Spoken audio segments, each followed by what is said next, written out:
panel for Hawkeye, starting with Clint Barton himself, Jeremy Renner. We have Kate Bishop, Haley Steinfeld, director and executive producer Reese Thomas, producer Kevin Feige, Mr. Jack Duquesne, Tony Dalton, and Eleanor Bishop, Vera Farmiga. Thank you all for joining us. Jeremy, I'm going to start with you. Last time we saw Clint Barton in the MCU, he was mourning the loss of one of his best friends, spending a little time with Wanda talking about it, and then retreating with his family. Now he's in New York, caught up in a Christmas extravaganza. In your words, where do we find Clint to start the Hawkeye series? I think you just said it, didn't you? What else you want me to say? Yeah, because there's a emotional sort of, through line that ties in from obviously Endgame stuff, and it's a lot of healing and these kind of things. But we start off with a very, very happy step forward into a family vacation into New York at Christmas and taking the kids to go see a musical. And then everything kind of goes sideways from there. It's quite an adventure. I've seen the first two. It's a lot of fun. Haley, welcome to the MCU. I think you know by now everybody's loving Kate Bishop. Congratulations. I'm among those people. Kate is super confident, like very confident in everything she does. I want to hear about where is that confidence coming from? Tell me about Kate. So I really do feel like playing this character, it sort of forced me to find a confidence and a determination and a discipline that's always been inside of me, but I really had to bring it out of myself for this and do this character justice. I feel so lucky to be playing a character that is so loved by so many and that people have been waiting for some time to see brought to life. I'll be proud of it. You're doing a great job. Jeremy, you've seen a lot of people join the MCU in your time as Hawkeye. How quickly did she get acclimated to the Marvel family? She came in very, very prepared. She came in hot. She was ready. It's pretty awesome. But it's pretty sad that it makes me feel old that see a lot of people come in and see a lot of people go. like grandpa. It's terrible. But Haley came in ready to rock and prepared and game to play, man. Yeah. Reese, the director behind the curtain here, man. I want to hear about. We've seen your first two episodes here. You're also an executive producer. I'd love to hear about some of the creative opportunities you felt you got to do on Hawkeye, because your camera work, like in the Disney Plus special that we saw, that preview of the continuous shot in the car, I saw you digging the continuous shots in that first episode to open the show. I'd love to hear about some things you did maybe for the first time or got to take advantage of with Hawkeye. Money. Open some doors. No, I mean, obviously the MCU has already set a pretty high bar, the highest of bars. And so stepping into this is obviously a huge opportunity in so many ways. And you're also inheriting such a vast universe and a real deep well of backstory. So really, I think that it's sort of the endeavor is essentially to try and match that as best you can and do it justice. I don't think you don't think of it as necessarily an opportunity. It's more of a challenge. And but again, you're in the best hands as well with these guys. So I don't know. You keep your head down and do what feels right for these guys.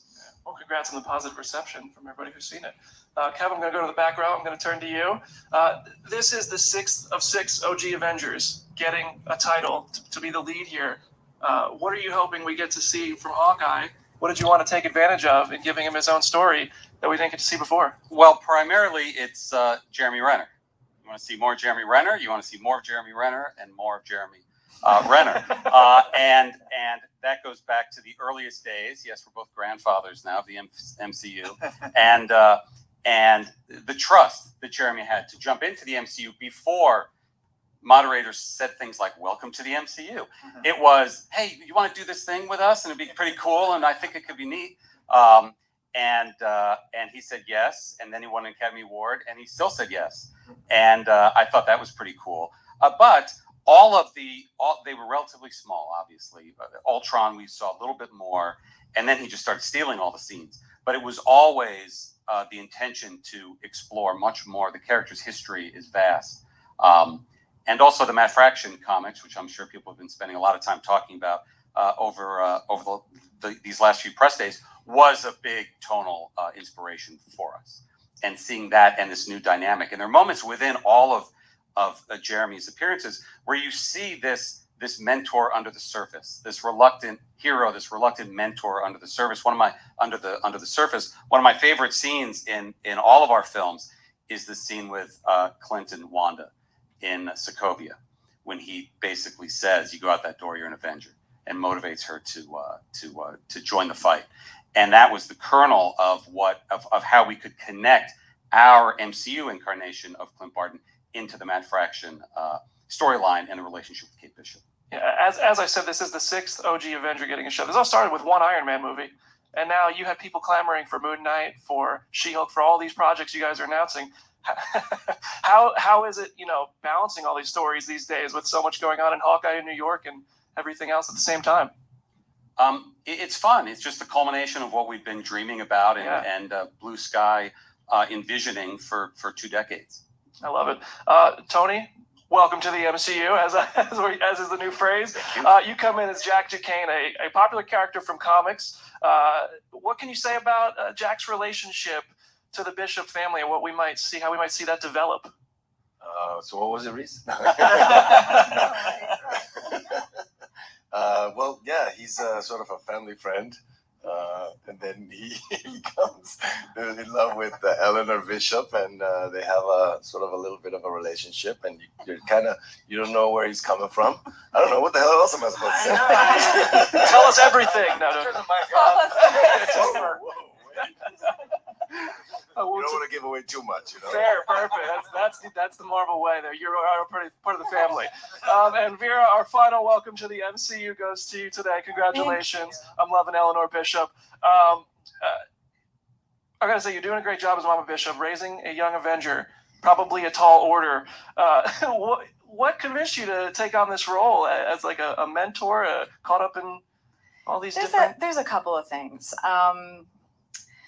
I loved that.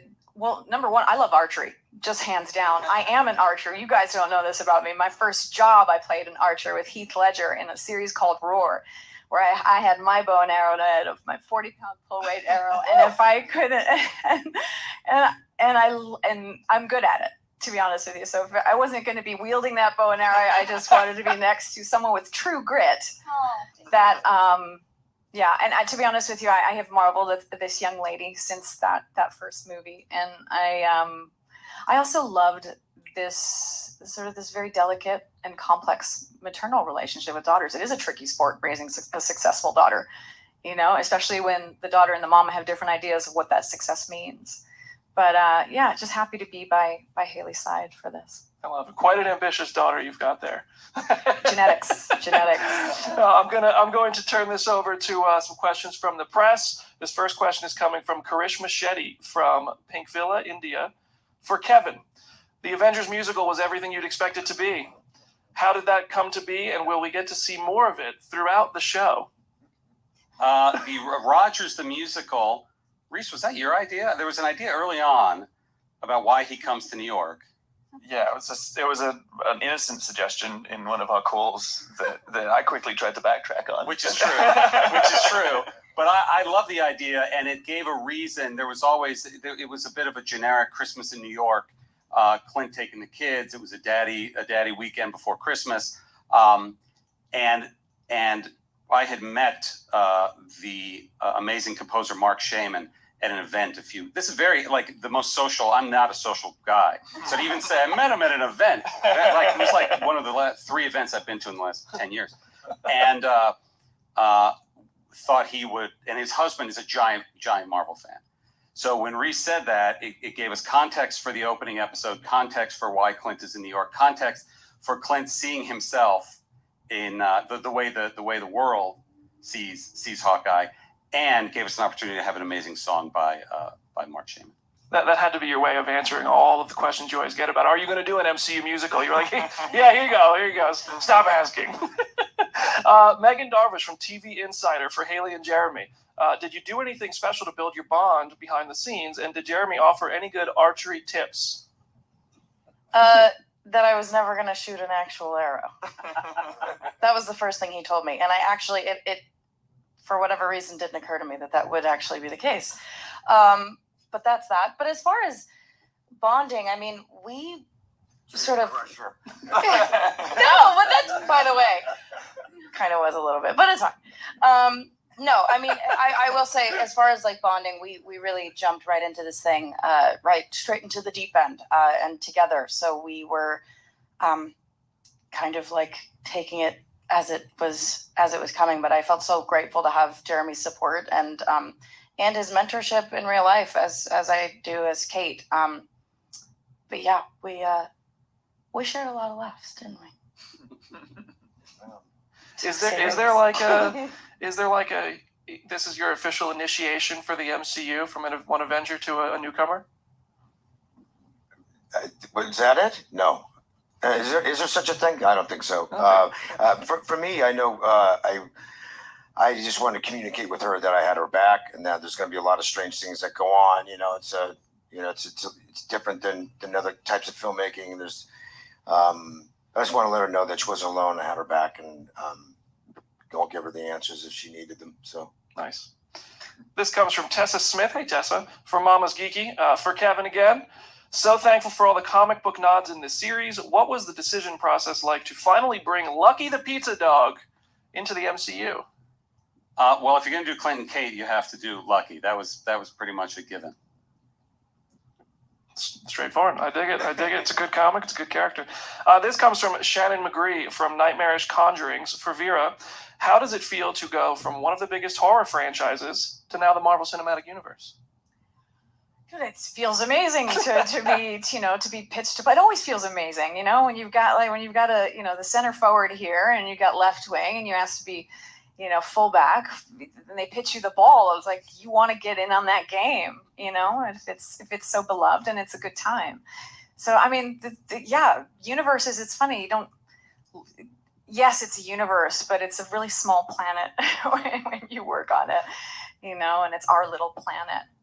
How it fits into the larger universe is awesome to be able to have that support in terms of a fan base already built into the project that you're doing. Because, you're having a great time, but you also want people to see it. Sure. But it's a lot of love to feel, for sure. Yeah, and I don't want to spoil anything for anybody who hasn't read the comics, but I was curious, based on your background in horror that was just mentioned, Eleanor Bishop's journey gets a little dark at times beyond some of these stories. Are you familiar with any of that? Did that entice you at all? Does it get dark? A little bit. Does it? We'll see. We'll see. This comes from Sophia Soto from The Nerds of Color. For Reese, the television feel for this series was definitely a fantastic choice. Why do you think this format works better than as a feature film? I mean, it's time, getting to spend time with these characters and let them grow. And again, we're introducing this character, and it's about these guys coming together and learning from one another, and also it's a world that you get to live in for a little longer. I don't know. I mean, again, to me, it's just more time. It's always. I think you fall in love with these characters when you make these things, and you fall in love with all the possibilities of the ways you can annoy Clint and smash them together. And so getting to really have the runway to do that is you're always going to take it. And you put them on the ground in New York City to film this. That brings an added level of authenticity, I think. Can you talk about that decision to film on location? It's New York's very special to me anyway. I think I was kind of a tyrant about being as true to New York as we could. Nothing bugs me more than fake geography in movies and the texture. And so, I think it was given that we had to go there and get that place. And it's Christmas time in New York too. You want that real texture. Plus, we've got very human characters in this show as well. So I think anywhere that real world feel can breathe through the show, then we have to take it. I dig it. This comes from Jaina Seltzer with Whiskey Plus Sunshine. For Jeremy, can you talk a little bit about Clint's survivor guilt from Avengers Endgame and how it affects his character in the Hawkeye series? I don't operate, I guess, supposedly with survivor guilt outside just dealing with the loss. There's a lot of things that are lost. You know what I mean? That's it's addressed in the show, which I think is beautifully intimate, and it brings our characters closer together. as well as the audience. I think there's a lot of weight that's carried. There might be a seemingly veneer of grumpiness in this resting face, right, in the show, but ultimately it comes from just the weight and the horrors and the tragedies and loss that come with the game. It's managing losses is the superhero game, and the lightness and brightness that Haley's character brings in, kind of counteracts that, and it comes in and kind of gets to level out some. So it's pretty cathartic and I think quite beautiful. I said the last time we saw you was in Endgame. I actually lied. The last time we saw you was in a post-credit scene for Black Widow, where Yelena is made to believe you are responsible for Natasha falling off of Vormir. I'd love to hear about what you can tease about what you know about that scene, why it was there, what that could mean for the Hawkeye series. Well, the last time you saw me was there, not where was I? I don't know. So I can't tease too much about that. I mean, I know I'm aware that that's there. I'm definitely aware that that's happening, and I don't know what the deal is with that, but I hope it gets sorted out. This one comes from Michael Roman from Everything Always. Question for Kevin. Kevin, you're a popular guy. Did you know that? No. What was Haley's first audition / read-through like for the character, and did you always know that Haley was Kate Bishop? Haley did not audition. We were very, very lucky that Haley was open to this, because we very much believe that she was sort of the prototype for the character. And as occasionally happens, the dream version of the character agrees to do it. So it was from the moment I think there were some early meetings and discussions, but we were very thankful that she wanted to jump into this role, because we had a feeling that she would be great, and she is. Oh, feeling was right. You're so good at this. I was prepping for today. I was like talking to myself, walking through these questions, and several times I actually just referred to you as Kate in my head. I was just like, "Oh, Kate, Haley." This is from Scott Menzel from We Live Entertainment. Question for Haley and Jeremy. Kate brings out a more playful side of Clint. I was hoping you can talk about that dynamic. Also, the scene about Hawkeye needing a brand makeover was priceless. Let's hear about that dynamic. How'd you guys set up this relationship? It's on you. It's on me. You're the grandfather. How we set it up. Well, first there's scripts, right? And it's character development. And so you set up, characters that could be polar opposites in a lot of ways, but then they have a lot of congruent values and belief systems and skill sets and things like that. And it's a wonderfully complicated relationship or friendship or partnership. All these type of things. You can put all sorts of labels on it, but it's already kind of set up that way. And I think you can put these two characters in various different scenarios, and it's going to be a winning scenario. It really is great. It has a buddy cop. It has a mentor thing. It has beautifully intimate shared experiences that they have. It's really touching and funny, and I don't know. I think it's a really dynamic relationship. I'm excited to see it all. Haley? Wow. Thank you, Reese.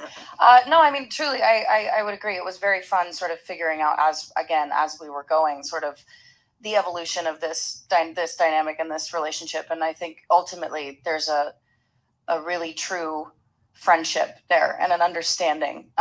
Kate sees Clint as someone, despite his past, as someone who wants to do good and wants to help people, and that's all she wants to do in life. And she's inspired by him and motivated by him and wants to be at his level and is very overeager, and he puts up with a lot, but she really delivers at the end of the day. Love it. This one comes from Rahul Mahundar from IGN India. For Haley, Marvel's Phase 4 seems to be setting up a new group of young Avengers. How excited are you to join the new group moving forward in the MCU? Is that true? What? Am I? I mean, listen, this feels so crazy to me right now, just sitting here with this group of people. I'm so grateful to be a part of this show and this universe, and it's only the beginning. This show's not even out, so I'm looking forward to that day. Young Avengers confirmed. Ashley Saunders with Ashley and Co. For Reese, what was the inspiration for setting this show during the holidays and giving it a Die Hard meets the MCU kind of feel? I mean, the holidays, I think that predated me. But yeah, I mean, I'll take the Die Hard feel. Why not? I mean, again, I think the story of a character like Clint just trying to live his life and trouble coming to find him. I mean, it's a trope that I think we've all we'll love and enjoy, and setting it at Christmas time. I mean, again, that clash of family time with business time. It's a classic combo. So I mean, for me, it was just wonderful to wrap my arms around that and lean in. But yeah, to hand it to Megamind behind me, I think. Kevin, I would always argue Iron Man 3 is a Christmas story. I would too. Thank you. Yeah. Yes, I would say that as well. But came out in the summer. This is fun because it is a Christmas story that is taking place during the holidays. And it also is based on early discussions about a limited time period, about setting a series in, not quite real time, but essentially in a 6-day period, 6 episodes, 6 days. Will Clint make it home for Christmas? Which was fun and a breath of fresh air after world-ending stakes and celestials bursting out of planets and multiverse shenanigans. That this is like Hawkeye himself, a grounded, family-based show. Yeah. And Tony, I actually want to come to you. Jack Duquesne in comics is known as Swordsman, and we see some sword skills in this show. We have the fencing scene early on. I'm curious, did you have to do any specific training? Are we going to see more of it? It's actually like Jeremy says, you never really fire an arrow. I never had a sword in my hand. I'm kidding. No, of course. Hold on. Really? I was going to take your word. But you had I did, fencing of course experience. I did. I took some fencing back in the day. I don't know why. Did you ever think that would come in handy on a never Marvel did. show? And now I know. Now I know. So yeah, I took some fencing, and we did a whole bunch of stuff there with the stunts and everything. It was great. It was good fun. Yeah. Remember headshots? That used to always be like talents on headshots would be listed. Fencing was fencing. always on No, there. yeah, horseback riding. Yeah, exactly. No, Tony sent us one. It was a cold submission, and yeah, it was a picture of you as a Hey, fireman. it It says fencing. It was a shot in the dark. It was a shot in the dark. That was how the audition tape went, just fencing. Yeah. This guy. This comes from Sophia Soto from the Nerds of Color for Vera and Haley. What do you hope the mother-daughter relationship between your characters might teach mother and daughters watching together? Vera, I'll go to you first. Oh, our mummies. We learn about who we are based on our relationship with our mummies, who we want to be and who we don't want to be.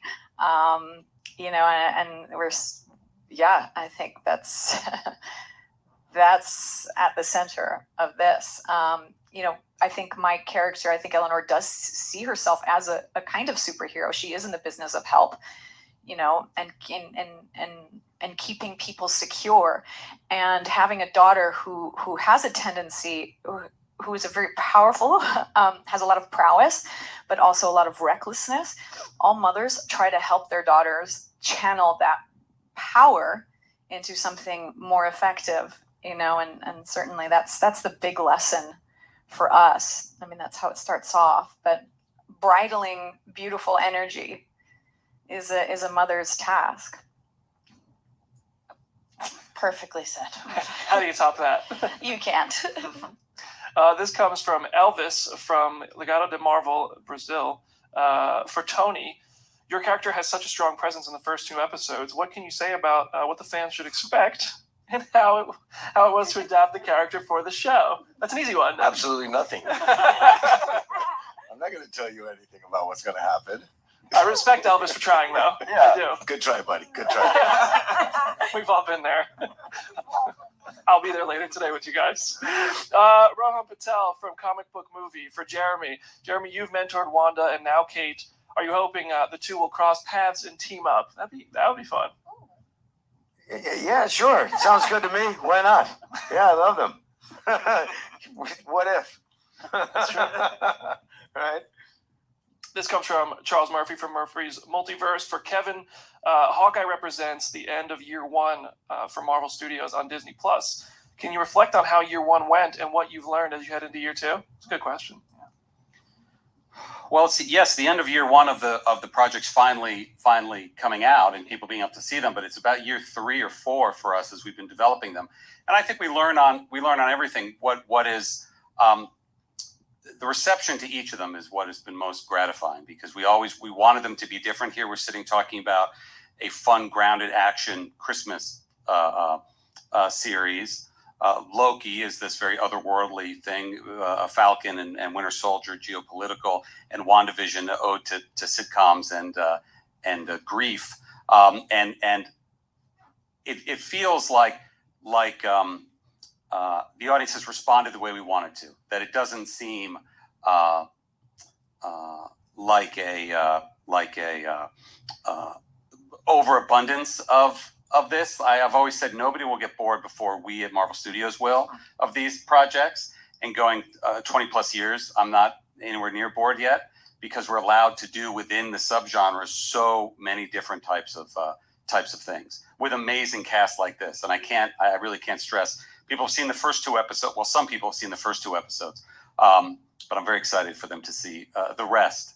And the question will go to Tony. You know, who's Jack Duquesne? We'll suddenly go to when will we see him again? I hope, unless you're dead, in which case you maybe not. You tell me. But and Vera, I mean, it's great, and it is the amount of trust. I often say this, that goes into these projects.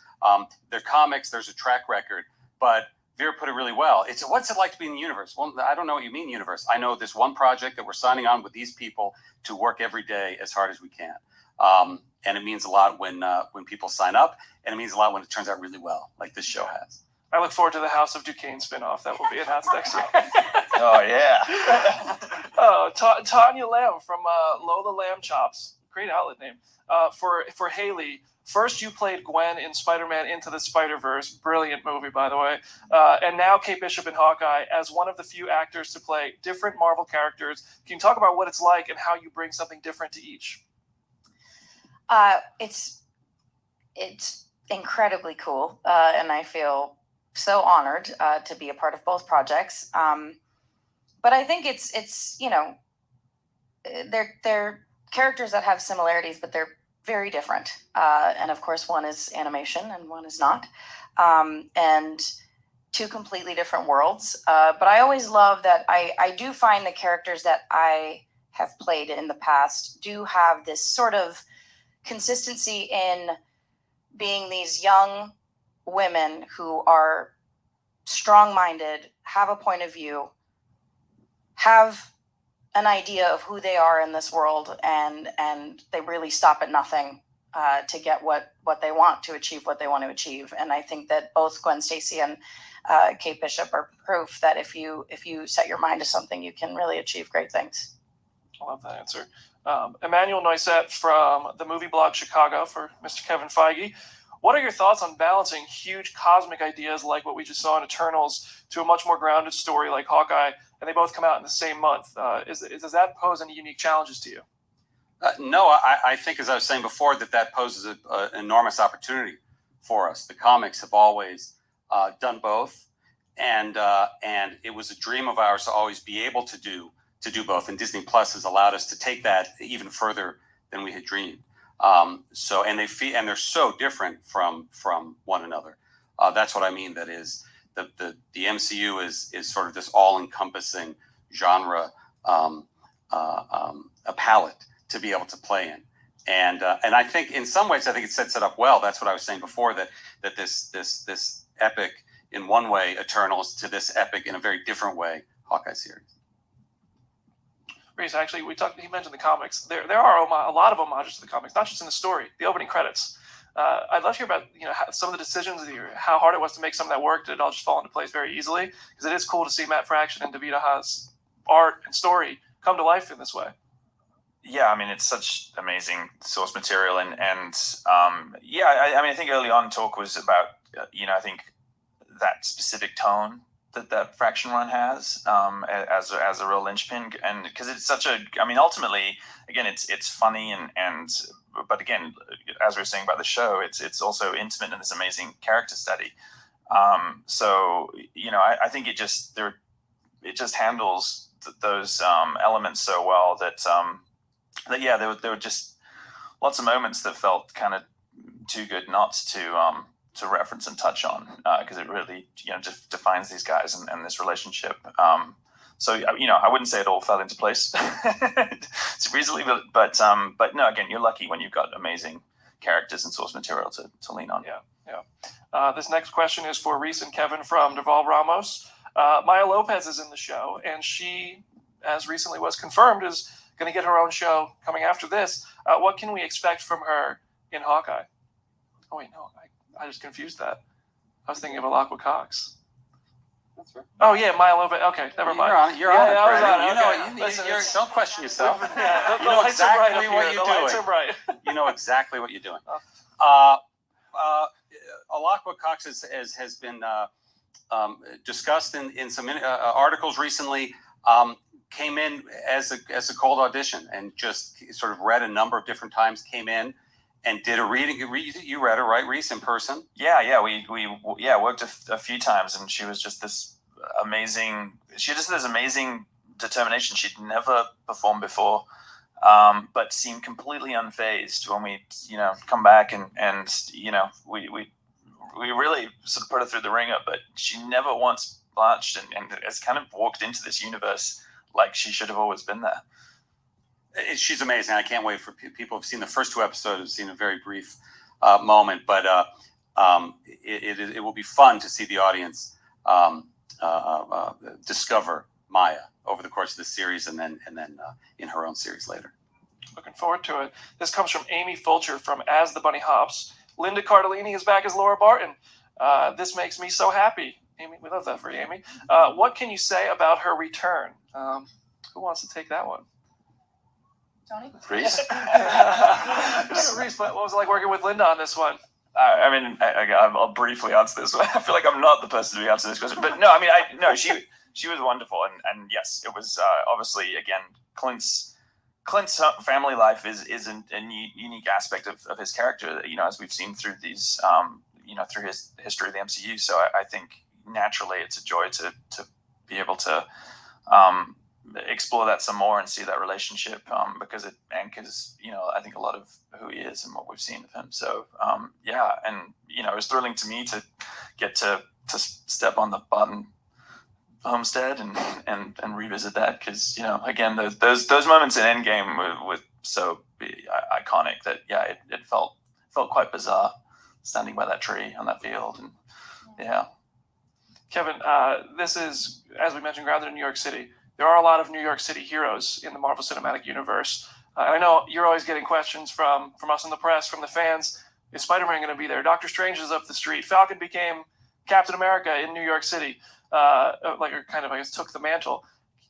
Do you guys how do you guys approach such opportunities for ties, or decide not to make sure this is focused on the Hawkeye story and not veering off into other characters and cameos and things like that? Well, Marvel's the world outside your window, and in the Marvel comics, yes, Spidey could swing by at any moment, or the Fantastic Four can come flying down. But even in the comics, it's what is the story you're telling, and that's really what has to always be the primary focus, which in this case very much is Clint and Kate, and getting to know more about Clint and getting to meet and know about Kate. And everything in this series is focused towards that. Sure. This comes from Stephen Prusikowski from Awards Radar. Question for Haley. How does it feel to be next year's best-selling Halloween costume? Wow. I don't know about that. I did notice, though, this year a lot of Kate Bishop costumes, which was, the most surreal thing, right? The show isn't even out. Of course, there are the comics. And like I mentioned before, this is a character that people have loved for a very long time. So it makes sense. But to have that sort of come into my world and to be at all a part of that is incredibly surreal. So I'm looking forward to it. I at least know I have a costume, so that's good. So did you take anything No. home? They don't let you keep anything home. I did not. No, Jeremy only recently got one of his, so it might be a while. In the early episode, you wear the Ronin suit. Was that the same suit that Jeremy wore? Did we make a brand new one for Hawkeye to put it on you? That's a good question. I think it was a tailored version of the original suit, or was it a wholly original one? Well, it was kind of too big for you too. That was the part of the so it wasn't tailored too much. And speaking of costumes, your characters, Tony and Jeremy, your characters in comics have some specific costumes that you wear. I don't know if you can confirm or deny anything, but did that ever entice you to maybe put on some new purple garments that are kind of all-encompassing? I have no idea what you're talking about. Wow! In perfect sync. Wow. I tried. Listen, I tried. I have no idea what you're talking about. This question comes from Andrea Moderna from IGN Italy.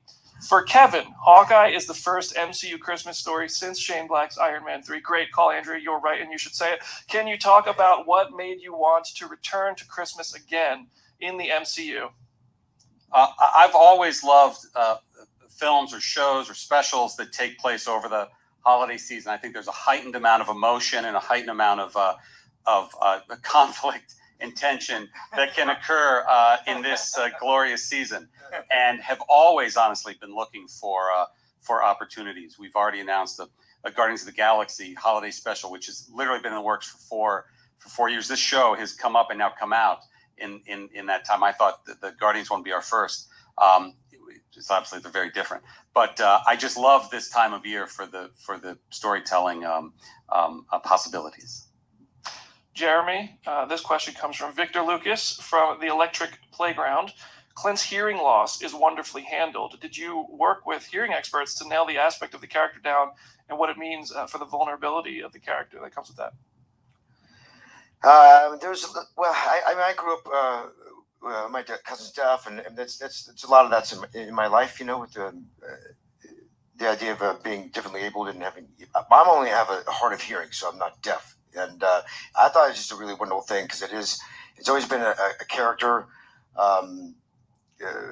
part of Clint's character in the comics, and we found a way to make it a truthful entry point into now. For his life and how it affects his life, and there is a wonderful vulnerability that comes in. I say wonderful. There's a lot of ties into other characters because of it, in a really fun way, in a negative way, in a positive way. It's really, really interesting. I found it to be quite a dynamic, interesting. Sometimes an obstacle, and then sometimes an asset. It's not. Sometimes it's nice. Okay. Not to be able to hear. Kevin, this builds on the fact that Eternals just had Lauren Ridloff play Makari so well. That was a film that was available with closed caption in a lot of theaters, more than any blockbuster film has before. Taking that into account, are you guys planning on doing more of that, getting more closed caption available it's available on the Disney Plus shows, but in film and the representation means a lot of people. I think so. Doug Ridloff, who is married to Lauren and who works with her, has also worked with Alakwa on this and is a consultant on our Echo series as well. And we learn on each project, and we grow hopefully on each project. And yes, the way Eternals was released, I think, is only the beginning. Love it. This comes from Josh Wilding from Comic Book Movie. This one's for Reese. Where did the decision to tell Kate's origin and training in the first episode's opening credits come from? And how much of it was an inspiration from David Aha? I think setting up Kate as a character and her abilities, again, it's something you could obviously, it could be a whole story unto itself. And I think the primary aspects of her story, this is one of those ones I should have just immediately said. I don't know how to answer that question. I think Concision, I think it was, again, we obviously wanted, you to meet the character on an emotional level, first and foremost, and understand, I think, more of that relationship to Clint, but at the same time, there is this other background with her, and I think just establishing that she's been preparing for this moment felt obviously important to understand too. So yeah. We are winding down here, so get your last few questions in for that Q&A tab. Use your full name and outlet when you drop the questions in there, so we can try to get those answered for you before we wrap up this press conference. Haley, the first big blockbuster film I remember seeing you in was Bumblebee, and that was super effects heavy. That's why I know you guys aren't using arrows, but I feel like it's a lot more practical. But I'd love to hear about this acting journey that you're really just taking over with, and it's so fun to follow. the experience on a Transformers film lend you any experience or lessons or anything that prepared you for the Marvel Universe? You know, I feel like I've had a lot of moments, thankfully, that have prepped me for, you know, what I continue to do moving forward. And I always feel like I'm referencing back to different experiences when it comes to, different scenarios. But I don't know that there is a specific role or project or thing that could have prepared me for this. It's so wild. It's on such a different level. It's just so incredible, and I mean, it's mad. And I, like I said before, I was so grateful to have him, a real Avenger by my side to really show me the ropes, because this was unlike anything I'd ever done before. But of course, there are things that I've done in the past, maybe in Bumblebee, maybe in, you know, other projects that I might have felt, you know, familiar. We have another question here from Anthony D'Alessandro from Deadline Hollywood. For Kevin, I know you can't fully say, but can you that's how the best questions start. I think we just stopped there, right? But can you tease which future MCU movies and shows that the Hawkeye story will connect with? Well, I mean, as announced on Disney Plus Day last week, the Echo series will be as we see Maya Lopez go from the end of this series into that series, will be the next direct link. You guys have announced a lot of projects, a lot of connections. How much more is going on behind the scenes that you guys are still figuring out and working on? Because I know you guys you just don't stop. You know, do you sleep? I do sleep. I love sleep. It's very important. Haley, when you sign on for a project like this, it's obvious that there are infinite possibilities about where this can go. No problem. When you sign up for a role like Kate Bishop, this is a character who now in comics has been around for years, become a fan favorite. Stories can go anywhere in the MCU. You can meet any characters. Are you ready to do this like for the long haul? Because there are people who have been doing this for 10 plus years. Have you thought about that? I mean, I don't want to get ahead of myself. I try and take everything one step at a time. And like I said, this thing isn't even out yet. I can't believe it. Those are real existential questions. She just saw 10 years just flash before her eyes. Before you know it.